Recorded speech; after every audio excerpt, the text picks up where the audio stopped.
دو سوال آئے ہیں۔ ایک یہ کہ لوگوں کا رواج یہ چل پڑا ہے کہ مہنگے سے مہنگا جانور وہ خرید کر قربانی کرتے ہیں، تو اس کا کیا جواب ہونا چاہیے کہ مہنگا سے مہنگا جانور خرید سکتے ہیں یا نہیں؟ تو مہنگے سے مہنگا جانور خرید سکتے ہیں، قربانی افضل ہے ہوگی، لیکن بہتر بات یہ ہے کہ اگر آپ جو ہے ویسے نام و نمود کے لیے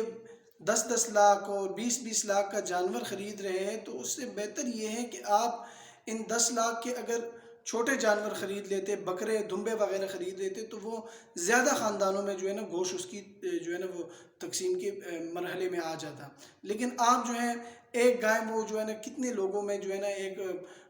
ویڑا کتنے لوگوں میں آپ تقسیم کریں گے، اور اتنا جو ہے نا مہنگا بھی آپ نے خریدا صرف نام و نمود کے لیے۔ لیکن اگر آپ کا نام و نمود نہیں ہے تو آپ جو ہے نا مہنگے سے مہنگا بھی جو ہے نا کر سکتے ہیں، اللہ کی رضا کے لیے خریدیں، کوئی ایسی بات نہیں ہے اس میں۔ ہاں اگر نام و نمود ہو تو ویسے جو ہے نا پھر بات اچھی نہیں ہے، یہ بہت بری بات ہے۔ دوسری بات یہ ہے کہ اگر جان بوجھ کر بسم اللہ چھوڑ دیا جائے اس کا کیا ہے، اور اگر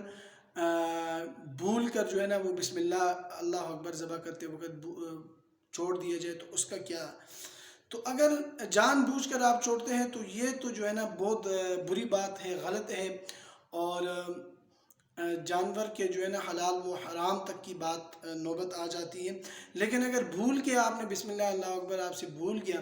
آپ نے نہیں پڑھا، تو اس میں کوئی مذائقہ نہیں، آپ مسلمان ہیں اور وہ جو ہے نا وہ کر سکتے ہیں۔ دوسری بات اس میں یہ ہے کہ اگر